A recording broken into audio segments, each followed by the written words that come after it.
ఈ రోజు జనసేన పార్టీ క్రియాశీలక సభ్యత్వ నమోదు కార్యక్రమం సందర్భంగా నెల్లూరు జిల్లా గోమతి నగర్ కార్యాలయంలో ప్రత్యేక పూజా కార్యక్రమం ఘనంగా నిర్వహించబడింది. అనంతరం ఏపీ టిడ్కో చైర్మన్ శ్రీ వేములపాటి అజయ్ కుమార్ గారు మాట్లాడుతూ ముఖ్య విషయాలను తెలియజేశారు. జనసేన పార్టీ సిద్ధాంతాలను నమ్మి పార్టీలో చేరుతున్న ప్రతి ఒక్కరికి ఆయన హృదయపూర్వక అభినందనలు తెలిపారు. పార్టీ అధినేత పవన్ కళ్యాణ్ గారి స్ఫూర్తితోనే ఈ క్రియాశీలక సభ్యత్వ కార్యక్రమాన్ని ప్రారంభించామని పేర్కొన్నారు. ఈ సభ్యత్వం ఎందుకు ప్రారంభించారు? పార్టీ కోసం కష్టకాలంలో నిలబడే నిజమైన కార్యకర్తలకు రక్షణ, భరోసా మరియు గౌరవం కల్పించాలనే ఉద్దేశంతో ఈ కార్యక్రమాన్ని ప్రారంభించారు. సభ్యత్వం వల్ల ఉపయోగాలు ఏమిటి? పార్టీ కార్యకర్తలకు ప్రమాద బీమా వంటి భద్రతా సదుపాయాలు, కష్టకాలంలో ఆర్థిక సహాయం, పార్టీ కార్యక్రమాల్లో ప్రత్యక్ష భాగస్వామ్యం, నిర్ణయాత్మక ఉద్యమాల్లో ముందుండే అవకాశం, ప్రదాత గురించి పార్టీ సిద్ధాంతాలకు అండగా నిలుస్తూ ఉద్యమాన్ని ఆర్థికంగా బలోపేతం చేసే వారిని ప్రదాతలుగా వ్యవహరిస్తారని పవన్ కళ్యాణ్ గారు రూపొందించిన మోడల్ గురించి అజయ్ కుమార్ గారు విశదీకరించారు. ప్రజల డబ్బులతో ప్రజల కోసం నడిచే పారదర్శక రాజకీయ వ్యవస్థ జనసేన లక్ష్యమని తెలిపారు.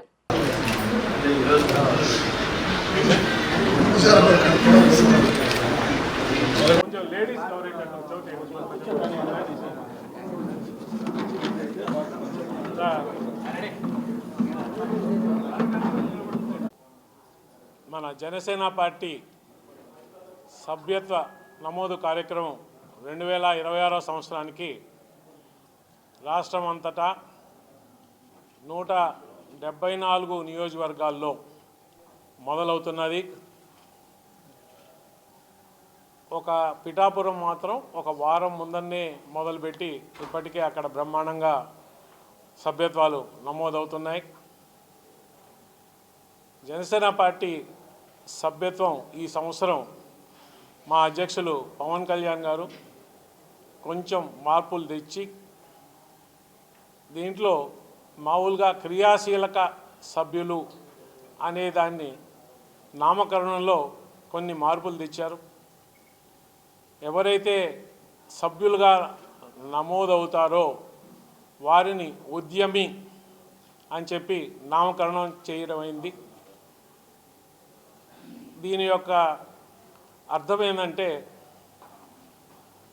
జనసేన పార్టీ ఈ 11 ఆ 12 ప్రస్థానంలో ముఖ్యంగా మనం అధికారంలో లేకుండా అపోజిషన్లో ఉన్నప్పుడు ఎన్నో ఉద్యమాలు, ఎన్నో ప్రభుత్వాల మీద మనం వాళ్ళు చేసిన విధానాల మీద, తప్పిదాల మీద ప్రశ్నించడం, ఎన్నో ఉద్యమాలలో పాల్గొన్న జన సైనికులు, వీర మహిళలు ఎన్నెన్ని కష్టాలు పడ్డారో, ఎన్ని కేసులు పెట్టించుకున్నారో ఇవందరికీ విదితమే.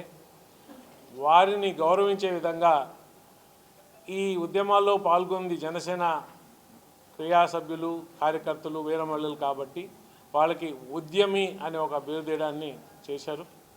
అలాగే ఎవరైతే సభ్యత్వ నమోదు కార్యక్రమంలో చురుకుగా పాల్గొని వారి సభ్యత్వమే కాకుండా సమాజంలో వాళ్ళ చుట్టుపక్కల వాళ్ళందరినీ కూడా దీన్ని మన జనసేన పార్టీలో సభ్యత్వాన్ని తీసుకోవాలని చెప్పి పనిచేస్తారో వాళ్ళకి సాధక్ అని పేరు పెట్టారు. ఆఖరిగా ఏమీ ఆశించకుండా జనసేన పార్టీ ఆశయాలు చూసి ఆకర్షితులై, పవన్ కళ్యాణ్ గారి ఆశయాలు, వాళ్ళ నాయకత్వం చూసి ఆకర్షితులై పార్టీ ఎదుగుదలకు దోహదపడతారో వారికి ప్రదాత అని ఒక బిరుదు జరిగింది. సో ఈ సంవత్సరం ఇవాళ రాష్ట్రం అంతటా ఇప్పుడు మొదలు పెడుతున్నారు. ముఖ్యంగా మన నెల్లూరు జిల్లాకు వచ్చేసరికి మనం నెల్లూరు జిల్లాలో ఇవాళ మీ అందరి సమక్షంలో సభ్యత్వాల నమోదు ఇప్పుడే ఆఫీస్లో పూజా కార్యక్రమం అయింది.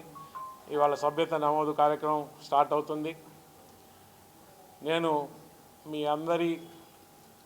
మీ ప్రెస్ మాధ్యమాల దృష్ట్యా నెల్లూరు జిల్లాలోని జన సైనికులకి, వీర మహిళలకి, జనసేన సానుభూతి పరులకి, అలాగే పవన్ కళ్యాణ్ గారి అభిమానులకు, ఫ్యాన్స్కి, మెగా ఫ్యామిలీ అభిమానులు వాళ్ళ ఫ్యాన్స్కి, సామాన్య ప్రజానీకానికి అందరికి కూడా విన్నవించుకుంటున్నాను. ఈ కూటమి ప్రభుత్వంలో ముఖ్యంగా పవన్ కళ్యాణ్ గారి నాయకత్వంలో చాలా మామూలు సామాన్య ప్రజానికి మంచి జరుగుతున్నది. జనసేన పార్టీ స్థాపించిందే ప్రజల కోసం, ముఖ్యంగా భావితరాల కోసం. ఈ పార్టీ ఇప్పటి తరం కాదు, రాబోయే తరాలను కూడా ఆలోచించి ఈ మన ఆంధ్ర రాష్ట్రం రాబోయే తరాల కోసం వారి భవిష్యత్తుని బంగారు చేయాలంటే ఎటువంటి కార్యక్రమాలు చేయాలా, ఎటువంటి నాయకత్వాన్ని మనం పెంపొందించుకోవాలా, రాబోయే నాయకత్వం ఏ విధంగా ఉండాలా, ఈ జెన్జీ అనేదైతే మనం వాడుతున్నామో, జెన్జీ అంటే 2000 సంవత్సరం తర్వాత పుట్టినవారు, వారిని ఏ విధంగా మన పార్టీలోకి వాళ్ళని మనం ఆకర్షించి వాళ్ళని నాయకులుగా మనం పెంపొందించి వాళ్ళని రాబోయే తరాలకి మంచి చేసే విధంగా ఆంధ్ర రాష్ట్ర బంగారు భవిష్యత్తులో వాళ్ళని భాగస్వామ్యం చేసే విధంగా ఈసారి ఈ ఏదైతే సభ్యత్వం ఉన్నదో దాన్ని మనం రూపొందించుకునే విధంగా మా నాయకులు పవన్ కళ్యాణ్ గారు చెప్పారు. సో నేను అందరికి కూడా మీ ద్వారా ఖచ్చితంగా కలిసికట్టుగా పనిచేసి నెల్లూరు జిల్లాలో మేము 2023 సంవత్సరంలో సంవత్సరం పెరుగుతూ 2000 సభ్యత్వాలతో మొదలైంది 2001లో, 2023కి వచ్చేసరికి 9,800 సభ్యత్వాలు అయినాయి. 2024లో 37,000 పైచీలకు సభ్యత్వాలు చేసి సుమారు 4 రెట్లు పెంచుకోగలిగాం. ఈసారి అదే విధంగా అదే స్ఫూర్తితో కలిసికట్టుగా అందరం కూడా జన సైనికులు, వీరు మహిళలు ఈ మొత్తం నియోజకవర్గాల్లో కలిసి ఒక రికార్డు స్థాయిలో మనం సభ్యత్వాలు ఉద్యమి సభ్యత్వాలని చేయాలని చెప్పి కలిసికట్టుగా పనిచేసి ప్రతి ఒక్క రోజు సమీక్షించుకుంటూ దీన్ని ఒక ఉద్యమంగా ఒక మిషన్ మోడ్లో చేసి దిగ్విజయం చేయాలని మీ యొక్క మాధ్యమాల ద్వారా అందరినీ కోరుకుంటున్నాను. Thank you very much. ఒక్క నిమిషం. అలాగే నెల్లూరు నుంచి మాకు నిన్ననే చాలా చేరికలు జరిగాయి. నా పక్కన కూర్చోన్నారు నారాయణ గారు నిన్న జనసేన పార్టీలో చేరారు. నారాయణ గారు అందరికీ పరిచితులే. నారాయణ గారు నెల్లూరు జిల్లా లారీ ఓనర్స్ అసోసియేషన్ ప్రెసిడెంట్గా అందరికీ పరిచయం ఉన్న వ్యక్తే. అలాగే కోవూరు నుంచి జీవన్ అని మంచి నక్షత్ర స్కూల్ అని చెప్పి ఆ స్కూల్ యాజమాన్యం, గాదిరాజు కుటుంబం అని కోవూరులో బాగా జ్యుడిషియరీలో కానీ వ్యాపారంలో కానీ రాజకీయంగా కానీ కొంచెం మంచి పట్టున్న కుటుంబం, గాదిరాజు కుటుంబం నుంచి జీవన్ అని, అలాగే వెంకటగిరి నుంచి కూడా ఒక బిజినెస్ వ్యాపారవేత్త కిషోర్ అని చెప్పి, అలాగే కావలి నుంచి కూడా చాలామంది నిన్న వచ్చి చేరడం జరిగింది.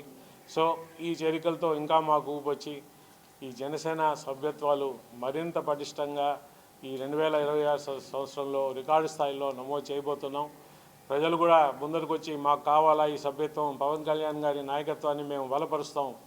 ఎందుకంటే ఆయన చేసే పనితీరు, ఇవాళ జనసేనకి బిగ్గెస్ట్ స్ట్రెంగ్త్ పవన్ కళ్యాణ్ గారు. ఆయన చేసే పనితీరు ఎట్లయితే ఆయన వివిధ మంత్రి శాఖల్లో డిప్యూటీ సీఎంగా కానీ, Panchayati Raj, rural water works, science and technology, forest and environments, ఇటువంటి అన్ని శాఖల్లో కూడా వారు కనపరిచే పనితీరుని ప్రజలు మెచ్చుకుంటున్నారు. ఇదే కాకుండా ఎక్కడ ఏ చిన్న ప్రాబ్లం వచ్చినా ఆయన దృష్టికి వస్తే స్పందించి దాన్ని ఏ విధంగా మనం ఆ ప్రాబ్లంని మనం పరిష్కరించాలో, ఆ సమస్యని అనే ఒక తపనతో పనిచేస్తున్నారు. మనం చూసాం ఈ మధ్య కాలంలోనే మనకు స్కూల్కి మాకు కొంచెం కష్టంగా ఉంది పోవడానికి, నెల్లూరు జిల్లా నుంచే ఎవరు పెడితే ఇమ్మీడియట్గా స్పందించడం, దాన్ని రోడ్ శాంక్షన్ చేయడం, ఆత్మకూరులో అనుకుంటాను, కొండాపురం, ఉదయగిరి కొండాపురం మండలంలో చేశారు. సో ఇక్కడే కాదు, గిరిజన ప్రాంతాల్లో మనం కానీ చూసామంటే ఎప్పుడు కూడా ఏ రాజకీయ నాయకుడు కూడా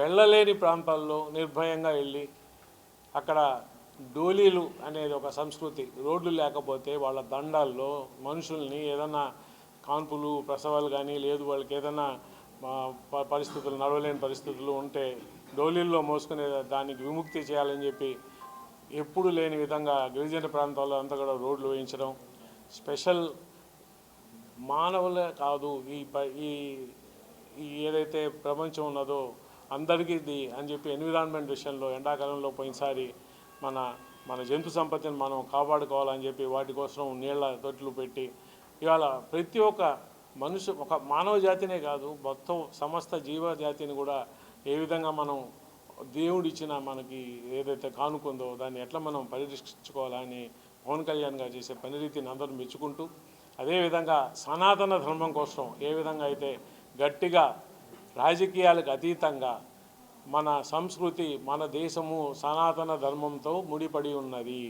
సనాతన ధర్మం అంటే ఏ ఒక్క రిలీజియన్ ఒక మతానికి చెందిందో కాదు, లేకపోతే ఒక పార్టీకి చెందింది కాదు. సనాతన ధర్మము మనం అనాదిగా వేల సంవత్సరాల నుంచి మన ఏదైతే దేశం ఉన్నదో భారతదేశాన్ని కట్టుబట్టి మనం ఏదైతే నడుస్తున్నామో ఆ సంస్కృతిని, ఆ సంప్రదాయాల్ని, ఆ కట్టుబాట్లని సనాతన ధర్మం అని చెప్పి మనం వాటిని పరిరక్షించాలా, సనాతన ధర్మాన్ని మనం నిలబెట్టుకోవాలా. అది నిలబెట్టినప్పుడే మన దేశము అంత యునైటెడ్గా ఉంటుంది, అందరూ మనం కలిసి ఉంటామని చెప్పి గట్టిగా నిలబడ్డం, చాలా ధైర్యంగా చేస్తున్న పవన్ కళ్యాణ్ గారిని అందరూ మెచ్చుకుంటున్నారు. అన్ని మతాల వాళ్ళు, అన్ని కులాల వాళ్ళు అందరూ కూడా పవన్ కళ్యాణ్ గారి నాయకత్వాన్ని మనం బాగా పటిష్టం చేస్తే, జనసేన పార్టీని బలోపేతం చేస్తేనే ఈ రాష్ట్రానికి రేపు ఫ్యూచర్ ఉండబోతున్నది అని గట్టిగా నమ్ముతున్నారు. కాబట్టి మేము అశేష సంఖ్యలో ఈ సభ్యత్వాలు నమోదు చేసుకోవడానికి ముందరకు వస్తున్నారు. ఆయనకి ఇవాళ మేము ఆ ప్రక్రియ మొదలుపెట్టాం. ముందు మీరు చూస్తారు విపరీతంగా ఏ విధమైన సభ్యత్వాలు వస్తాయో. సో మీ అందరి సహాయ సహకారాలతో, ముఖ్యంగా మీడియా మిత్రుల సహాయ సహకారాలతో మేము చేసే కార్యక్రమాలను మీరందరూ బాగా ఎప్పుడు ప్రోత్సహిస్తూ చూపిస్తూనే ఉంటారు. మీ అందరూ కూడా మాకు సహకరించాలని ఇక్కడున్న ప్రతి ఒక్క జన సైనికులకి, వీర మహిళలకి మీ అందరూ కూడా కోఆపరేషన్ చేస్తూ ధన్యవాదాలు. Thank you very much. జై జనసేన. జిందాబాద్ జనసేన పార్టీ. జిందాబాద్ జనసేన పార్టీ. జమీర్ కట్టు తప్పుకున్నావా?